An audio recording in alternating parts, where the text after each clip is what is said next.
መጽሐፈይ ንኽብሪ ኩለን ኣዴታት ሃገረይ ከምኡውን ወርትክ ብሓበን ዝክራ ስውእቲ ዓባይ ሓፍተይ ሓረገወይኒ በዓልቲ ቤት ስውእ እማንዝጊ ወልደ ሚካኤል ክትኮነለይ ባህ ይብለኒ።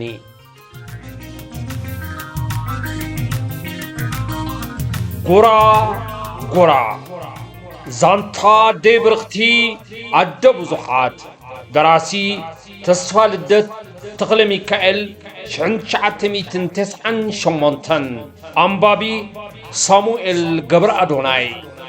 ኣቕራቢ ሳሚጋ ኤንተርቴይመንት ቀዳማይ ክፋል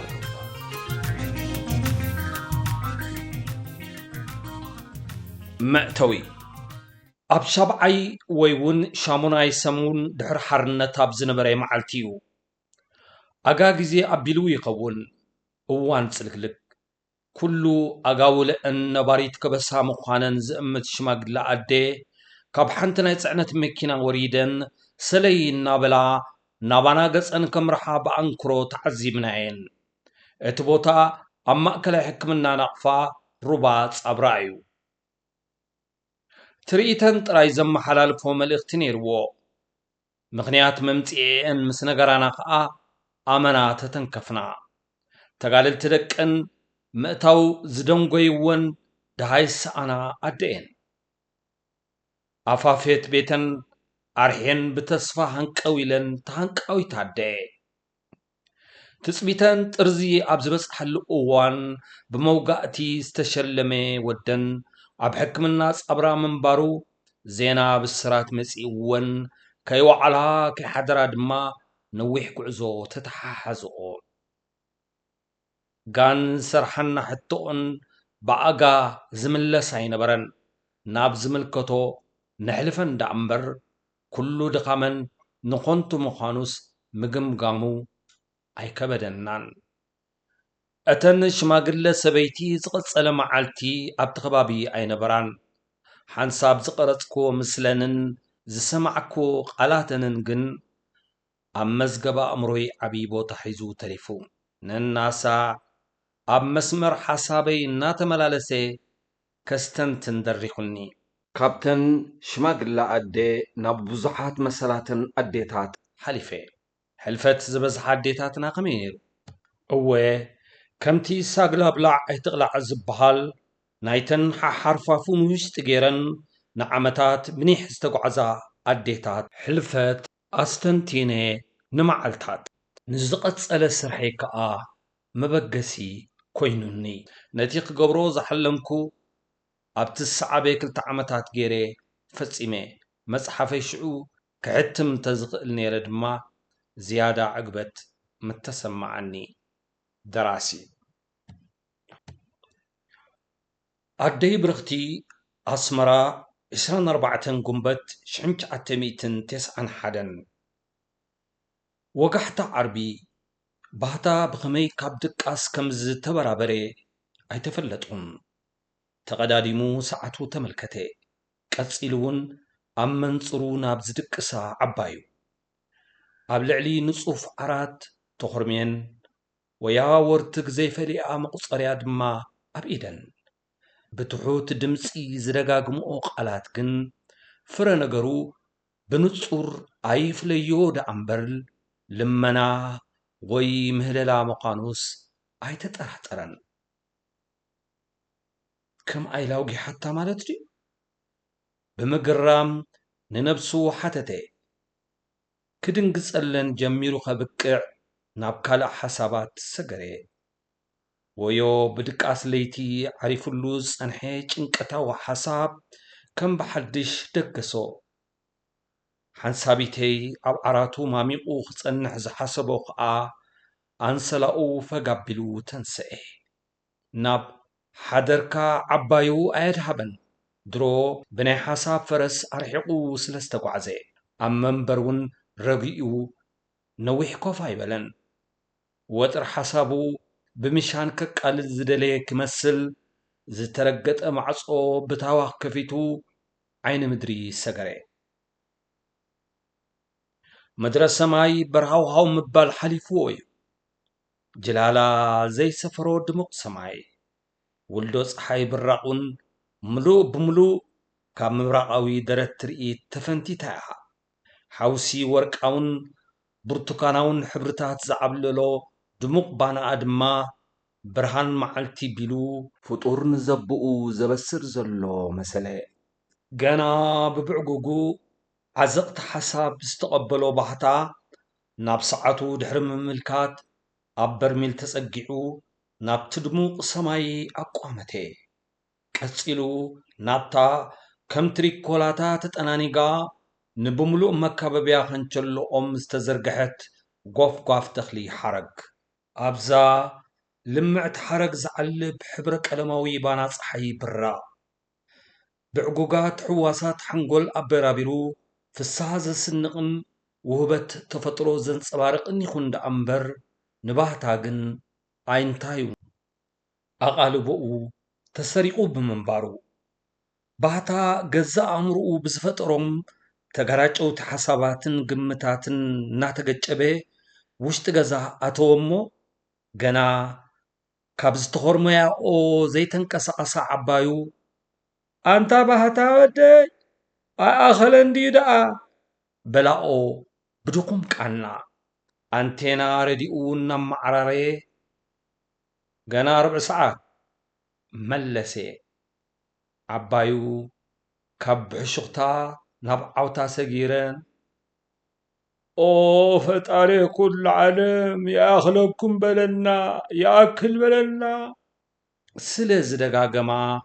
بقناع داون من دقنا طبطبا نتا راديو أسقعو قويلو تملكتن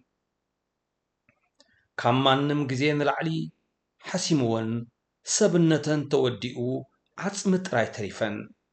حزن طماتيو قصلي هيوت زب نجر كري لنا يكالن ጭንቀት ወረሶ ትርኢተን ኣዝዩ ሕማቕ ስምዒት ፈጠረሉ ብቐንዳ እዛ ክልተ ንኣሽቱ ዓራውትን ኣብ መንጎአን ከዓ ምጥንቲ መስትያታዊት ከብሒ ወዲቕዋ ዝተጻበበት ክፍሊ ምስናይ ትሕዝቶኣ ዝሕልሕል በለቶ ናብቲ ዝሓሸ ኩነታ ሓሳብ ዘስግር ለውጢ ድማ ደለየ ካብ ልቡ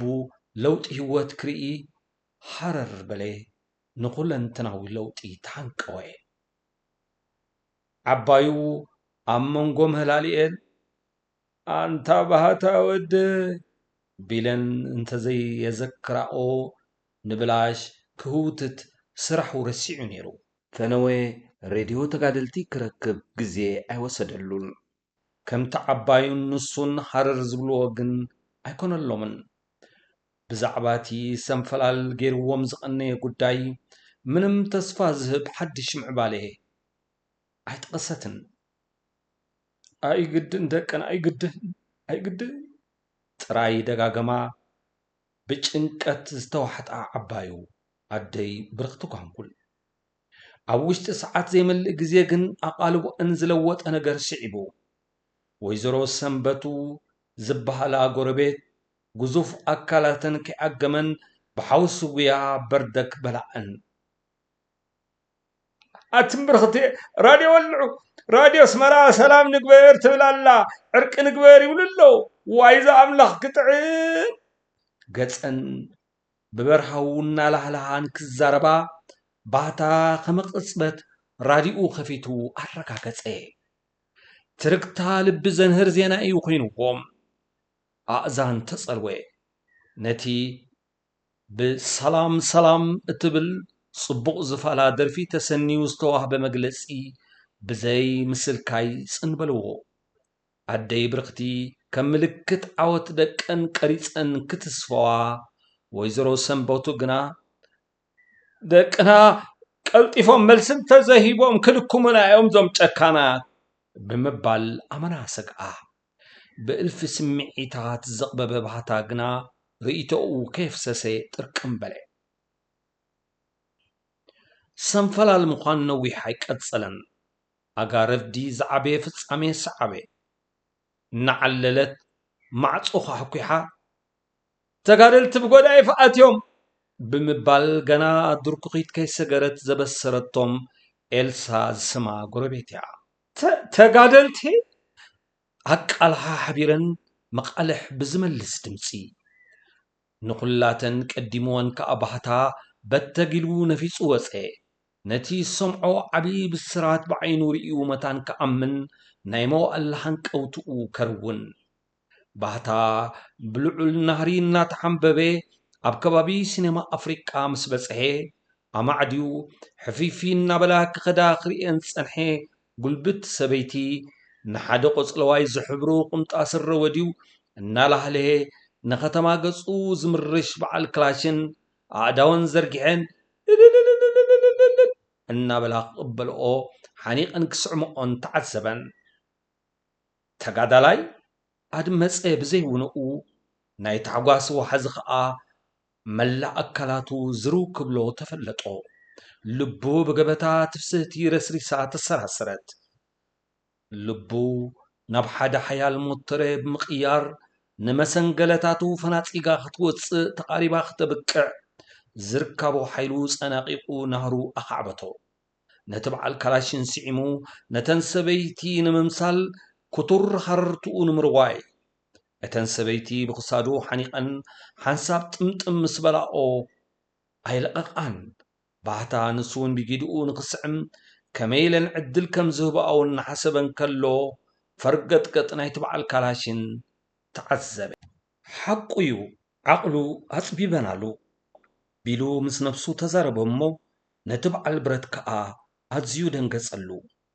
በዓል ካላሽን ነተን ብኩቱር ሃንቀውታ ተጠምጢመናኦ ፀንሓ ጉልብቲ ሰበይቲ ካብ ነፍሱ ንምርሓቕ ብጎነፅ ነው ኣበለን እሞ ጻሒለን ተዓለዋ ኣብ ማእከል ጽርግያ ሻዕብያ የሻዕብያ ዘር ኣጉብዓብዓለን ሓንሳቢተይ እንድሕሪት ግልጽ ኢሉ ድማ ባህታ ሃታ ንማእከል ከተማ ገጹ ተመልጠጠ ባህታ ሓጉ ሃንኪትዋ ከም ዝቐምሰለት ቆጽሊ ጥርዚ በፂሑ ፀንሐ ሃረርትኡ ቅምርር ክብል ተፈለጦ ጓየ ነተን ገዛፍ ሰበይቲ ደጊፉ ምስ ኣተስአን ከዓ ነቲ ዝባኑ ዝሃቦም ዕጡቕ በዓል ብረት ሓቢሮም ብዓይኒ ጽልኢ ጠመትዎ ወይ ዝፈሽኳል ሃዳሚ ካብዞም ደቅና መሲሉ ኣንበሪ መዓስ ምለቕቕኮ ፈሽኳል በላ ሽምጠን ሒዘን ወይለይ ሰበይቲ ዘረበአን ኣርሚምዎ ክምስ በለ ባህታ ተገሪሙ ከዓ ጠመተን ብማእከል ከተማ ዝመፁ ሓያለይ መንእስያት ስለ ዝተጸምበርዎ ጉያኡ ምስኣቶም ቀጸለ ባህታ ከም ሕፅር ዝበለ ድልዱል ኣካላቱ ወዲ 18 ዓመት እዩ ሰፊሕን ከቢብን ገጹ ነቲ ዳዕቦ ኣካላቱ ዝምስክር ኮይኑ ካብ የማናይ ጫፍ ብጽዑቕ ክሕለዋይ ሸፋሽፍቲ ዝገረመት የማነይቲ ዓይኑ ንመትልሑ ገጻ ዝተጋደመት ምስ ምውሳኽ ዕድሚኡ እናጐልሐት ዝመጸት በሰላ ኣላቶ ፍሊት ምልክቱ ክምስ ኣብ ዝብለሉ እዋን ምስ ሓፈሻዊ ግርማ ገጹ ዘይቃደዋ ተንክልተ ፍጮታት ናይ ላዕለዋይ ዓቃቢቶ ኣስናኑ እየን እንተ ሰሓቐ ዝኸፍእ መታንከ ይበሃል ከዓ ዝበዝሕ ግዜ ናፃ ኮይኑ ካብ ምኽምስማስ ዝተቆጠበ እዩ ባህታን መጓይቱን ሃንቀውቶኦም ዝሰመረሎም ገና ነዊሕ ከይተጓዓዙ እዩ ማዕለያ ዘይብሉ ህዝቢ ነቶም ጋማ ዓወት ኣሲሮም ብመንገዲ ጎዳይፍ ዝኣትዉ ዝነበሩ ተጋደልቲ ብድሙቕ ኣቀባብላ ናስተናገደ ክጭፍር ሓጎሱ ክገልጽ ጸንሖም ባህታ ኣብ ህይወቱ ንፈለማ እዋን ገጽቶም በረኻ ዝምንባሮም ተቓለስቲ ንሓርነት ርኢዩ ንገለውን መዓጉርቶም ስዒሙ ከም ህዝቡ ከዓ ንዝተሰምዖ ልዑል ፍስሓ መግለጺ ክረኽበሉ ኣይከኣለን ተቐማጣይ ኣስመራ ካብ በቤት ወፂኡ ንሸነኽ ደቡብ ገጹ ስለ ዝወሓዘ ኣብ ውሽጢ ሒደት ደቃይቕ ብሎኮ ጎዳይፍ ኩቱር ታሕጓስ ብዘስከሮ ህዝቢ ተጨናኒቓ ዓቕላ ኣጽበበት ውፅኢት ናይቲ ኣብ ግንባር ደቀ ምሓረ ክካየድ ዝቐነየ ጽዕጽዕ ኩናት ንምትንባይ ሓርቢትዎ ብስግኣትን ጭንቀትን ዘቕቢቡ ዝቐነየ ባህታ ዘይተዓደነ ነገር እዩ ገጢምዎ ኣዒንቱ ኣዝዩ እጹብ ድንቂ ነገር ብምርኣየን ንድሕሪት ምልስ ኢሉ ከስተንትን ጀመረ ወንበሬታት ነስመራት ቆጻጽሮማ ማለት ዘበት እዩ አጋጣሚ ኮይኑ ክሕዝዋ እንትኽኢሎም ግን ካብ ሬሳታት ህዝቦምን ሸኾና ፈረስ ብዙሑት ደም ህዝባ ዝጨቀወት ዑና ከተማን ሓሊፎም ካልእ ዝረኽብዎ ነገር ኣይክህሉን እዩ ዝብሉ ዝነበሩ ደመጽሙዓን ደኣ እንታይ ዋሕጦም ካን ጽንጽያ ዓይንና እኳ ከየንፈሩልና ምሉቕ ኢሎም ክኸዱ ቢሉ ምስ ነፍሱ ተዛረበ ካብቲ ድነሞት ዘንጸላለዎ ጸቢብ ናይ መንቀራቕሮ ሕልፈት ፈረስ ናብ ዘጋልብ ሰፊሕ ሜዳ ይሰጋገር ምንባሩ ስለ ዝተፈለጦ ድማ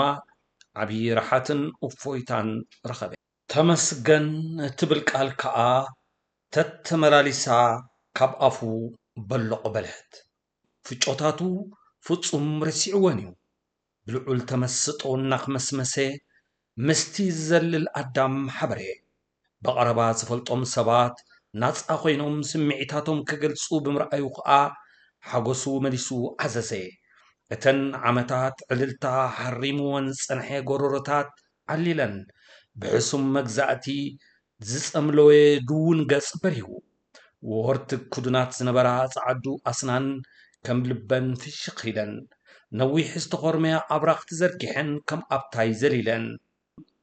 ምረተን ከይገልጻ ተሎጊመን ጸንሓ ልሳናቱን ልጓመን ስለ ዝተኸልዓለን ዕልልትአን ዳሕድሖ በቕበቓት ዓይንቲ ግና ንኽቱር ናፍቖትን ምድፍናቕን ክትጻወርኦ ብዘይምኽኣለን ዘርባዕባዕ ኢለን ደኣ ውዑይ ንብዓተን ንዓረቓ ፈንጺ ገናኦ ዝወፃ ንብዓቱ ድሕሪ ምድራስ ባህታ ካብቶም ንኸተማ ገጾም ዝኣትዉ ተጋደልቲ ገለ ዝፈልጦም እንተረኸበ ከላሊ ፈተነ ኣብ መንጎ ግን ኣብ ርእሶም ጸሊም ቆቡዕ ዝደፍኡ ጡጥ ዝመሰለ ነዊሕ ጭሕሞም ሽማግለ ፈላሲ ኣእዳዎም ብዝርግሑ ንላዕሊ ኣንቃዕሪሮም ብተመስጦ ክዛረቡ ሰምዖም ተጐዝጐዞም ከዓ ነዛ ምዕልቲ እዚኣ ክንደይ ወለዲ ሃረር ኢሎማን ተመንዮማ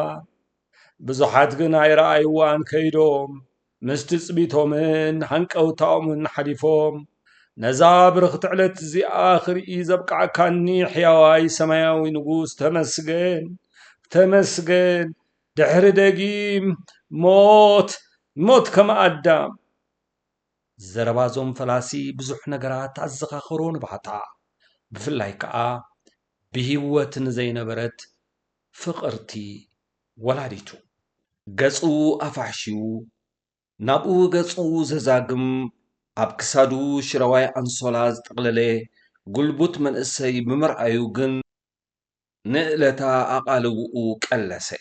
ኣብዛ ግዜ እዚኣ ብኣካል ክራኸቡ ዘይተጸበዮ ሰብ እዩ ኢሳቅ ቤል መጺኻ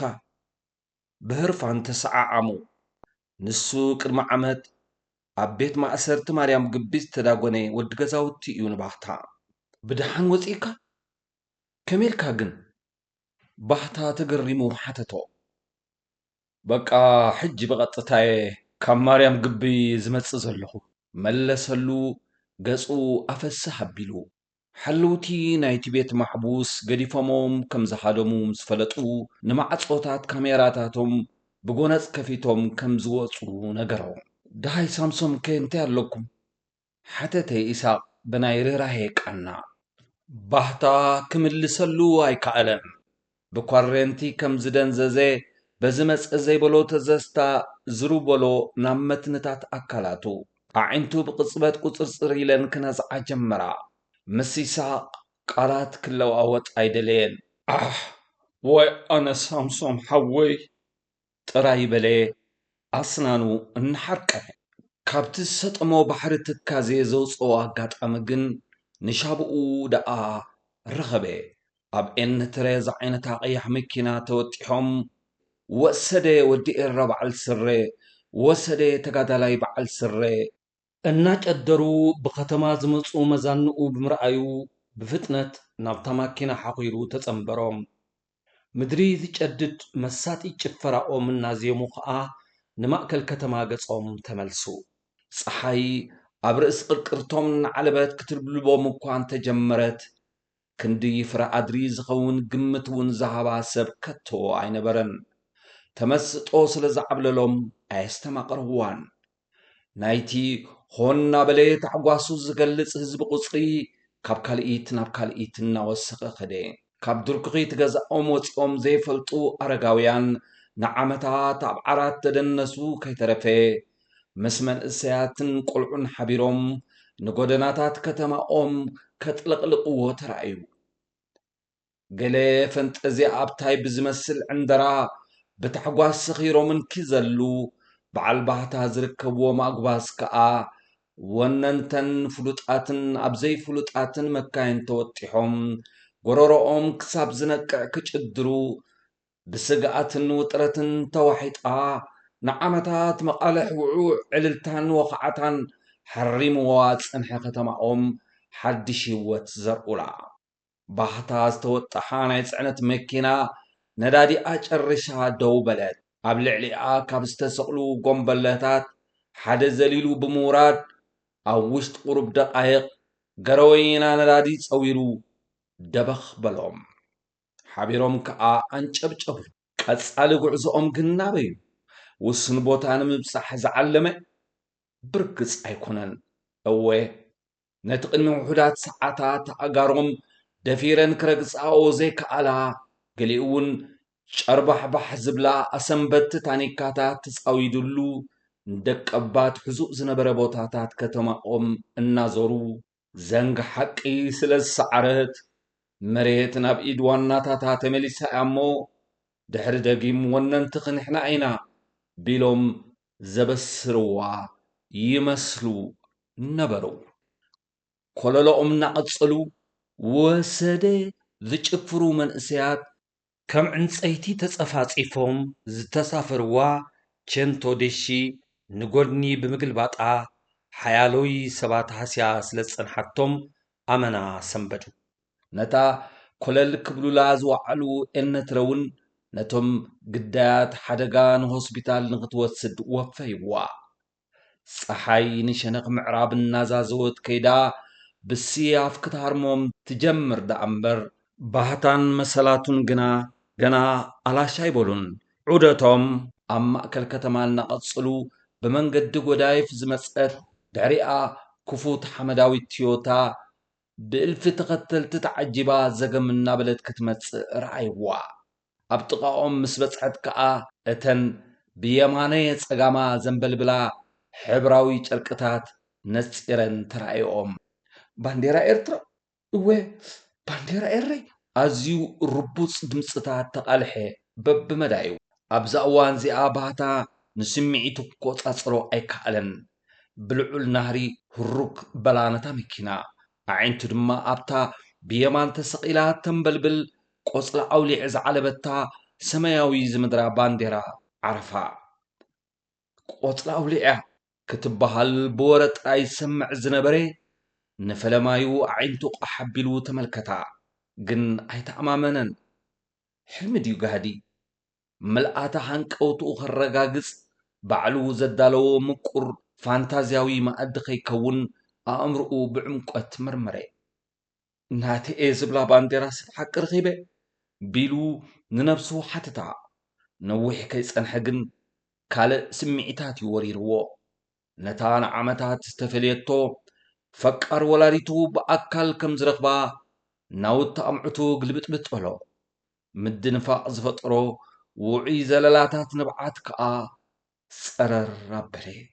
ጸረርትኡ ደሪዙ ናብታ ሰማያዊት ጠመተ ኤርትራዊ መንነቱ እናተዳህከ ኸይዱ ንዘንተ ዕለት በሪሱ ኸይተርፍ ዝነበሮ ሓያል ስግኣት ከም ዓፈፍ ተመን ቅንጥጥ በለሉ ናይቲ ከም ደቂ ዛግራ ኣብ በቦትኡ ፍሓጭንግራሕ ዝበለ ኤርትራዊ ዜጋ ሃንቀውታ እኳ ደኣ ከም ዑንቂ ጳዝዮን ዝኸበረ ወርቃዊ ሃርታ ኩሉ እነሆ ሕጂ ተፈጺሙ ኢሉ ሓሰበ እሞ ከቢድ ሰኸሙ ፍኹስ በለሉ لو ولديتي أبديت كسنا دك عزيت الدالو معرن خلنا نو اسكن عابي حد تري إنا